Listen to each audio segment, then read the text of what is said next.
کما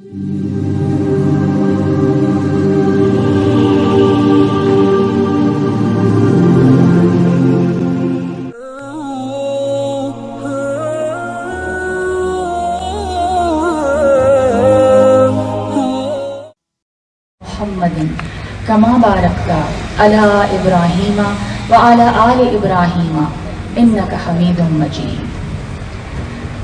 میں اپنی بات کا آغاز ایک بہت ہی خوبصورت کلام ہے الطاف حسین حالی کا، ہم سب نے ہی سنا ہوا ہے، بس اس کے کچھ اشعار پڑھ کے شروع کروں گی۔ وہ نبیوں میں رحمت لقب پانے والا، مرادیں غریبوں کی بر لانے والا، مصیبت میں غیروں کے کام آنے والا، وہ اپنے پرائے کا غم کھانے والا، فقیروں کا ملجا ضعیفوں کا ماوا، یتیموں کا والی غلاموں کا مولا، خطا کار سے درگزر کرنے والا، بداندیش کے دل میں گھر کرنے والا، مفاسد کا زیر و زبر کرنے والا، قبائل کو شیر و شکر کرنے والا، اتر کر حرا سے سوئے قوم آیا اور ایک نسخہ کیمیا ساتھ لایا، مسی خام کو جس نے کندن بنایا، کھرا اور کھوٹا الگ کر دکھایا، عرب جس پہ قرنوں سے تھا جہل چھایا، پلٹتی بس ایک آن نے اس کی کایا، ہار ڈر نہ بیڑے کو موج بلا کا، ادھر سے ادھر پھر گیا رخ ہوا کا۔ ربیع الاول کا مہینہ شروع ہو چکا ہے اور اس بابرکت مہینے میں امت مسلمہ رسول پاک صلی اللہ علیہ وسلم کی پیدائش کی خوشی مناتی ہے، اور اس حوالے سے میلاد کی محفلیں منعقد ہوتی ہیں اور رسول پاک صلی اللہ علیہ وسلم کو خراج عقیدت پیش کیا جاتا ہے، اور آپ صلی اللہ علیہ وسلم کی سیرت مبارکہ پہ بھی گفتگو ہوتی ہے۔ ہم سب یہ جانتے ہیں کہ آپ صلی اللہ علیہ وسلم کی سیرت بہت جامع، بہت کمپریہنسو اور مختلف الجہات ہے، it's multi dimensional, there is so much to talk about.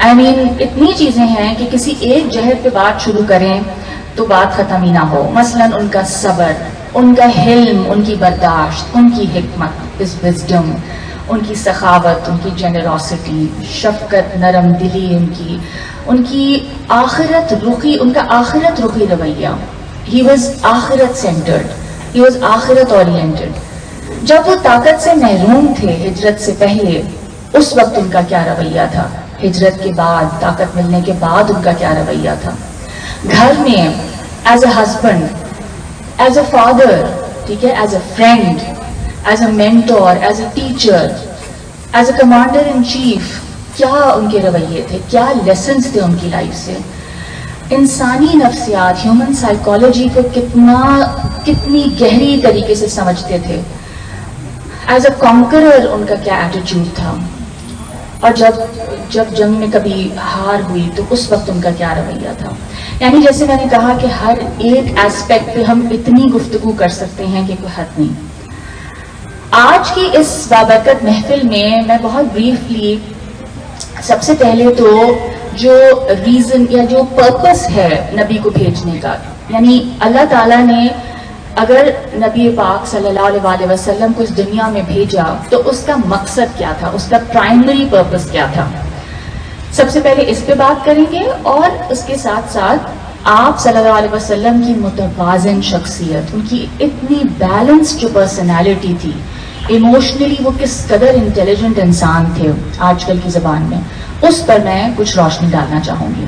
سب سے پہلے تو یہ بات سمجھنا ضروری ہے کہ رسول پاک صلی اللہ علیہ وسلم کی جو بعثت ہے، ان کو جو بھیجا گیا ہم انسانوں کی طرف، اس کا مقصد کیا تھا، اس کا پرپس کیا تھا۔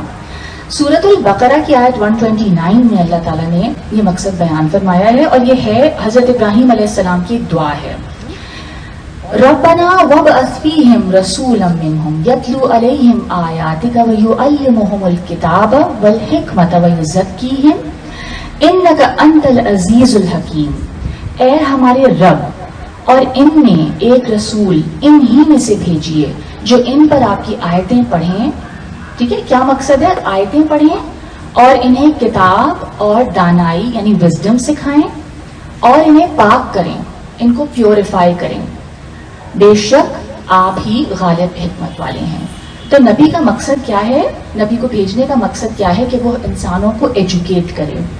وہ کتاب، وہ جو ریویلڈ نالج اللہ کی طرف سے اس پر وحی ہوتی ہے، وہ اس کی تعلیم دے اور انسانوں کو وزڈم سکھائیں، انسانوں کو دنیا میں رہنے کا طریقہ سکھائیں، وہ صحیح ایٹیٹیوڈ سکھائیں اور ان کا تزکیہ کریں. یعنی جو چیزیں اللہ تعالیٰ کو ناپسند ہیں، جو چیزیں انسان کو انفیکٹو بناتی ہیں، جو چیزیں وہ چیزیں اللہ تعالیٰ نے جن چیزوں سے منع فرمایا، ان چیزوں کو اپنے اندر سے نکالنا اور ان یعنی جو ورچوز ہیں، جو فضائل ہیں، ان کو اپنے اندر انکلکیٹ کرنا. تو یہ سب کام کرنے کے لیے نبی پاک صلی اللہ علیہ وسلم کو اس دنیا میں بھیجا گیا.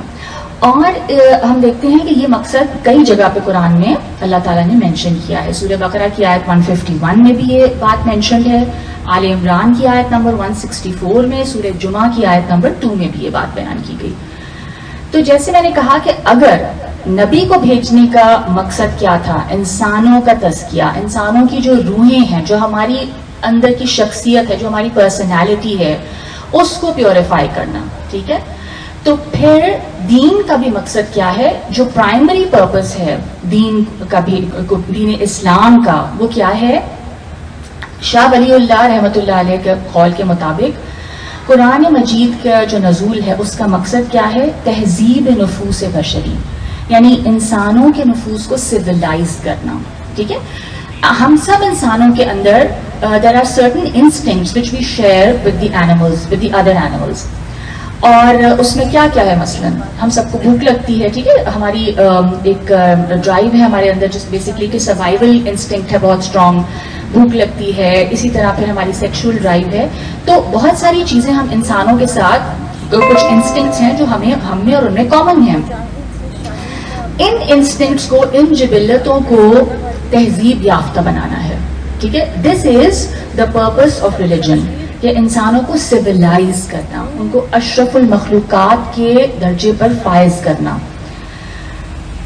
اس کے ساتھ ساتھ ہم یہ دیکھتے ہیں کہ جیسے میں نے ابھی مینشن کیا کہ اللہ تعالیٰ نے قرآن پاک میں جن ورچوز کو، جن فضائل کو پسندیدہ قرار دیا ہے ان کو اپنانا، اور جن وائسز سے، رذائل سے روکا ہے ان کو اپنے اندر سے نکالنا. یہ سب اس تزکیہ نفس کا ایک بہت امپورٹنٹ ایسپیکٹ ہے جس کو شاید ہم لوگ بھول جاتے ہیں. یعنی ہم عبادات کا تو بہت اہتمام کرتے ہیں اپنی زندگی میں. عبادات سے میری مراد ہے کہ جو ریچولز آف ورشپ ہیں، ٹھیک ہے، نماز ہے، روزہ ہے، اسی طرح حج ہے، عمرہ ہے، یعنی جو اس طرح کے جو ایسپیکٹس ہیں جو کہ جس میں ہم باقاعدہ کے اہتمام کر کے ایک ریچول ادا کرتے ہیں. نماز میں کچھ موومنٹس ہوتی ہیں، ٹھیک ہے، ان سب چیزوں کا ہم اہتمام کرتے ہیں اور ہم یہ سمجھتے ہیں کہ ہمارا دین کے جو تقاضے ہیں وہ پورے ہو گئے. لیکن اصل میں بات وہاں سے شروع ہوتی ہے. تو دین کا جیسے میں نے کہا کہ اصل مقصد کیا ہے کہ ہمیں یہ دیکھنا ہے کہ are we purifying ourselves on a daily basis اور ناٹ. ٹھیک ہے، کیا ہم ایک بہتر انسان روز بروز بن رہے ہیں یا نہیں. اور اسی طرح قرآن پاک میں جو ہے اس بات پہ بہت زیادہ زور ہے کہ کامیاب کون ہوا، اور خاص طور پہ آخرت کی زندگی میں. سورہ شمس کی آیت نمبر 9 میں اللہ تعالیٰ فرماتے ہیں قد افلح من زکاہا، بے شک وہ کامیاب ہوا جس نے اپنی روح کو پاک کیا. تزکیہ نفس جو ہے یا پیوریفیکیشن آف دا سول، اس کا ایک اور بہت امپورٹنٹ ایسپیکٹ کیا ہے کہ ہم سب کے اندر ہم دیکھتے ہیں کہ کچھ اپوزٹ، متضاد اور کچھ ڈائیورس، متنوع صفات ہیں.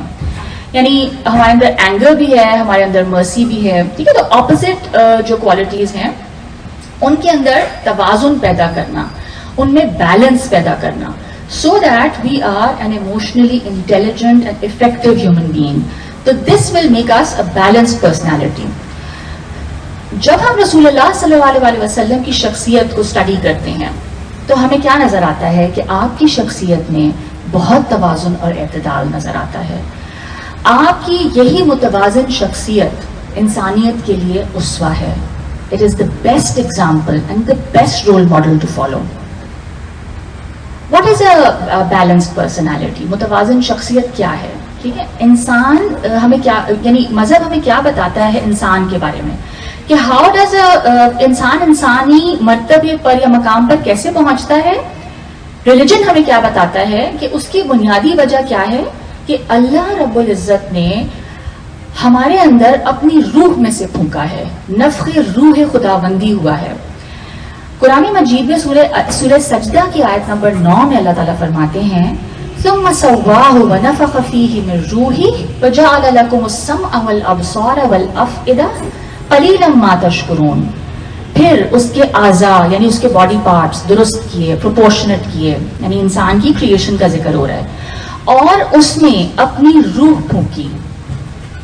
The divine spark that we have, every single one of us, ہم سب کے اندر اللہ تعالیٰ کی روح میں سے پھونکا گیا ہے. ٹھیک ہے، ہم سب کو یہ شرف بخشا گیا ہے.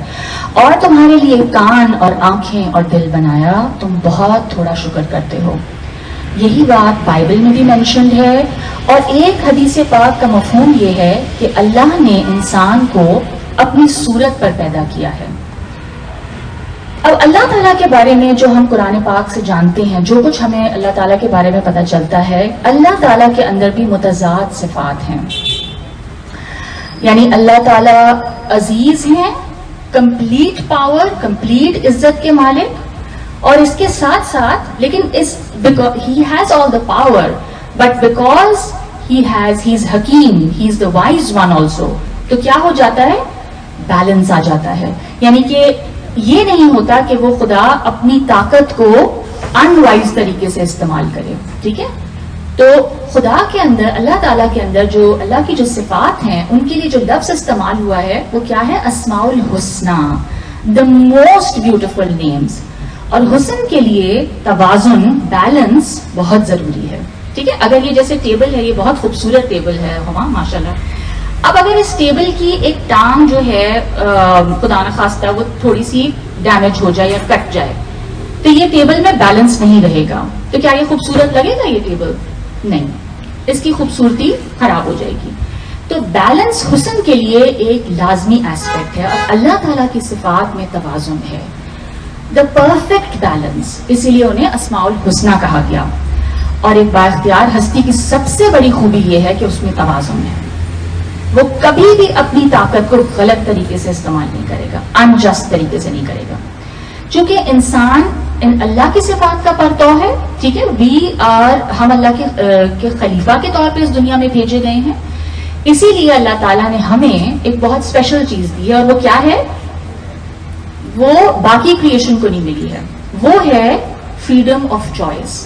بہت لمیٹڈ ایکسٹینٹ پہ ملی ہے، لیکن بہرحال ملی ہے. We can choose to do evil اور we can choose to do good. تو یہ جب ہمیں پتہ چلتا ہے کہ انسان جو ہے is a reflection of the attributes of God. Obviously وہ اللہ کے اندر وہ صفات ان لمیٹڈ ہیں اور ہمارے اندر بہت یعنی لمیٹڈ ہیں. تو ہمیں جب نظر آتا ہے کہ انسان کو اللہ تعالیٰ نے فریڈم آف چوائس بھی دیا ہے، اور ساتھ ہی ساتھ جیسے میں نے کہا اپوزٹ ڈائیورس جو ہیں ہمارے اندر ایٹریبیوٹس بھی ہیں. جیسے میں نے اللہ کے بارے میں فرمایا کہ اللہ تعالیٰ قہار بھی ہیں، غصہ بھی کرنے والے ہیں، انتہا یعنی اللہ تعالیٰ کے اندر قہاریت کا جذبہ ہے، اور غفار بھی ہیں، انتہا درجے کے معاف کرنے والے بھی ہیں. انسانوں میں سب سے متوازن، سب سے بیلنس پرسنالٹیز انبیاء کرام کی ہیں. اور ہم جس عظیم ہستی کا ذکر کر رہے ہیں وہ حضور صلی اللہ علیہ وسلم کی ذات اقدس ہے. ان کو انسان کامل کہنے کی وجوہات میں سے ایک وجہ یہ بھی ہے. اور یہ بات میں محض عقیدت یا رسپیکٹ یا just because I am a born Muslim, یہ میں اس لیے یہ بات نہیں کہہ رہی ہوں. یہ میں بات اس لیے کہہ رہی ہوں کہ ایسے اہل علم جو کہ غیر مسلم ہیں، جو نان مسلمس ہیں، وہ بھی اس بات کی گواہی دیتے ہیں. اگرچہ کچھ مستشرقین، کچھ اورینٹلسٹ نے آپ صلی اللہ علیہ وسلم کی ذات مبارک کو داغدار بنانے کی کوشش کی ہے، مگر اس کا جواب مسلمانوں کی طرف سے بھی دیا گیا ہے، اور آپ حیران ہوں گے کہ دیگر مستشرقین نے بھی ان کا جواب دیا ہے، اور بہت بہترین. یہاں پر سب سے پہلے میں یہاں پہ دو غیر مسلموں کہ آپ صلی اللہ علیہ وسلم کی سیرت پر جو ان کا تبصرہ ہے وہ پیش کرنا چاہتی ہوں. سب سے پہلے میں آپ کے سامنے سید سلیمان ندوی کی کتاب خطبات مدراس سے ایک اقتباس، ایک ایکسرپٹ پیش کرتی ہوں، جو انہوں نے ایک ہندو تعلیم یافتہ شخص کی طرف منسوب کر کے لکھا ہے. اس شخص نے حضور اکرم صلی اللہ علیہ وسلم کو انسانی تاریخ کا سب سے کامل ترین انسان قرار دیا ہے. ٹھیک ہے, ہندو انسان ہے, بٹ وہ کیا گواہی دے رہا ہے. تو جب اس سے دریافت کیا گیا کہ تم محمد صلی اللہ علیہ وسلم کو کامل ترین یعنی دا پرفیکٹ اور the most complete human being کیوں سمجھتے ہو, تو اس نے کیا جواب دیا.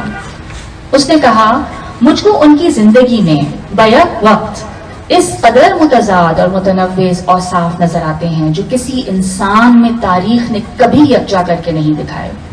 بادشاہ ایسا کہ ایک پورا ملک اس کی مٹھی میں ہو, بے بس ایسا کہ خود اپنے کو بھی اپنے قبضے میں نہ جانتا ہو بلکہ خدا کے قبضے میں, دولت مند ایسا ہو کہ خزانے کے خزانے اونٹوں پر لدے ہوئے اس کے دارالحکومت میں آ رہے ہوں, اور محتاج ایسا کہ مہینوں اس کے گھر چولہا نہ جلتا ہو اور کئی وقت اس پر فاقے سے گزر جاتے ہوں. سپہ سالار ایسا ہو کہ مٹھی بھر نہتے آدمیوں کو لے کر ہزاروں غرق آہن فوجوں سے کامیاب لڑائی لڑا ہو, اور صلح پسند ایسا کہ ہزاروں پر جوش جانثاروں کی ہم رکابی کے باوجود صلح کے کاغذ پر بے چون چرا دستخط کر دیتا ہو. شجاع اور بہادر ایسا ہو کہ ہزاروں کے مقابلے میں تن تنہا کھڑا ہو, اور نرم دل ایسا کہ کبھی اس نے انسانی خون کا ایک قطرہ بھی اپنے ہاتھ سے نہ بہایا ہو.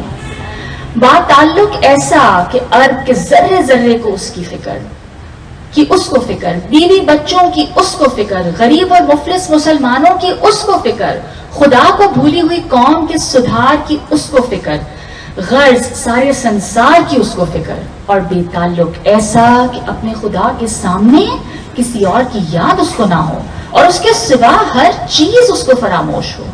اس نے کبھی اپنی ذات کے لیے اپنے برا کہنے والوں سے بدلہ نہیں لیا, اور اپنے ذاتی دشمنوں کے حق میں دعائے خیر کی اور ان کا بھلا چاہا, لیکن خدا کے دشمنوں کو اس نے کبھی معاف نہیں کیا, اور حق کا راستہ روکنے والوں کو ہمیشہ جہنم کی دھمکی دیتا اور عذاب الہی سے ڈراتا رہا. این اس وقت جب اس پر ایک تیغ زن سپاہی کا دھوکہ ہوتا ہے تو وہ ایک زندہ دار, راتوں کو جاگنے والا اور ظاہر کی صورت میں جلوہ نما ہو جاتا ہے. این اس وقت جب اس پر کشور کشا فاتح کا شبہ ہو, وہ پیغمبرانہ معصومیت کے ساتھ ہمارے سامنے آ جاتا ہے. این اس وقت جب ہم شاہ عرب کہہ کر پکارنا چاہتے ہیں, وہ کھجور کی چھال کا تکیہ لگائے کھردری چٹائی پر بیٹھا درویش نظر آتا ہے. این اس وقت جب عرب کے اطراف سے آ کر اس کے صحن مسجد میں مال و اسباب کا انبار لگا ہوتا ہے, اس کے گھر میں فاقے کی تیاری ہو رہی ہوتی ہے. این اس عہد میں جب لڑائیوں کے قیدی مسلمانوں کے گھروں میں لونڈی اور غلام بنا کر بھیجے جا رہے ہیں, فاطمہ بنت رسول صلی اللہ علیہ وسلم جا کر اپنے ہاتھوں کے چھالے اور سینے کے داغ اپنے والد کو دکھاتی ہے کہ چکی پیستے پیستے اور مشکیزہ بھرتے بھرتے ہاتھ اور سینے پر پڑ گئے تھے. این اس وقت جب عرب اس کے زیر نگین ہوتا ہے, حضرت عمر رضی اللہ تعالی عنہ حاضر دربار ہوتے ہیں, ادھر ادھر نظریں اٹھا کر کاشانہ نبوت کے سامان کا جائزہ لیتے ہیں. آپ صلی اللہ علیہ وسلم ایک کھردری چارپائی پر آرام فرما رہے ہیں جس میں مبارک پر بانوں کے نشان پڑ گئے ہیں. ایک طرف مٹھی بھر جو رکھے ہیں, ایک کھوٹی میں خشک مشکیزہ لٹک رہا ہے. سرور کائنات کے گھر میں یہ کل کائنات دیکھ کر حضرت عمر رو پڑتے ہیں. سبب دریافت ہوتا ہے, عرض کرتے ہیں یا رسول اللہ صلی اللہ علیہ وسلم, اس سے بڑھ کر رونے کا اور کیا موقع ہوگا؟ قیصر و کسریٰ باغ و بہار کے مزے لوٹ رہے ہیں اور آپ صلی اللہ علیہ وسلم پیغمبر ہو کر اس حالت میں ہیں. ارشاد ہوتا ہے, عمر کیا تم اس پر راضی نہیں کہ قیصر و کسریٰ دنیا کے مزے لوٹیں اور ہم آخرت کی سعادت؟ اب میں ایک اسکاٹش مستشرق اورینٹلسٹ جو اپنے زمانے کے مشہور اور معروف مصنف اور تاریخ دان تھے, ہسٹورین تھے, ان کا نام تھامس کارلائل ہے. انہوں نے ایک کتاب لکھی ہے on heroes, hero worship and the heroic in history. یہ کتاب 6 خطبات پر مشتمل ہے. اس میں حضور صلی اللہ علیہ وسلم کے متعلق ایک لیکچر ڈیڈیکیٹڈ ہے. میں اس لیکچر سے کچھ آپ کے سامنے پریزنٹ کروں گی. ویسے تو پورا لیکچر ہی اس قابل ہے کہ پریزنٹ کیا جائے, بٹ ٹائم آبویسلی ٹائم کی لمیٹیشن ہے. ان کی جو یہ کتاب ہے, اس میں یہ بیسکلی انہوں نے کیا بتایا, he argued that the actions of the great man play a key role in history, claiming that the history of the world is but the biography of great men. ٹھیک ہے. یعنی ان کے مطابق کچھ افراد ایسے ہوتے ہیں جو کہ تاریخ میں کچھ ایسے کام کر جاتے ہیں کہ یعنی تاریخ کا دھارا بدل دیتے ہیں. کارلائل صاحب نے اپنے اس خطبے میں ان پریجڈسڈ متعصب مستشرقین کی بہت تنقید کی ہے اور آڑے ہاتھوں لیا ہے جنہوں نے حضور اکرم صلی اللہ علیہ وسلم کی سیرت کو داغدار کرنے کی کوشش کی ہے. اور پھر انہوں نے خود حضور پاک صلی اللہ علیہ وسلم کی سیرت پر بہت ایک انبائسڈ، ایک بہت غیر متعصب اور ایک غیر جانبدار، ایک امپارشل انداز میں روشنی ڈالی ہے. میں ان کے اس لیکچر سے ایک دو اقتباسات، ایک دو ایکسرپٹس پیش کرتی ہوں. وہ لکھتے ہیں، اب میں یہ ان کی کتاب انگلش میں ہے but it's old English, so I will just present the translation to you. میں آپ کو اردو میں بتاؤں گی. اگر ہم محمد صلی اللہ علیہ وسلم کو سازشی اور حریص قرار دیں، نعوذ باللہ، اور ان کی تعلیمات کو بھی بے بصیرتی اور نادانی قرار دیں تو یہ ہماری سخت حماقت اور جہالت ہوگی. انہوں نے جو سادہ اور غیر مرصع پیغام دیا وہ برحق تھا. وہ پردہ غیب ان نون ڈیپ سے ابھرنے والی حیران کن آواز تھی. ان کا نہ کوئی قول جھوٹا نکلا، نہ کوئی فعل غلط ثابت ہوا. ان کی کوئی گفتگو نہ بے معنی تھی اور نہ ان جیسی کوئی مثال پہلے موجود تھی. وہ زندگی کا ایک روشن جلوہ تھا جو سینہ فطرت سے اس لیے ظہور پذیر ہوا کہ دنیا کو منور کر ڈالے، کیونکہ اس کائنات کا خالق اس کے ذریعے دنیا کو اندھیروں سے نجات دلانا چاہتا تھا. وہ جو پیغام سرمدی، اٹرنل میسج جو وہ لے کر آئے تھے، اس کی اہمیت اور عظمت اپنی جگہ قائم ہے. حضرت محمد صلی اللہ علیہ وسلم پر ایسا کوئی الزام ثابت نہیں کیا جا سکتا.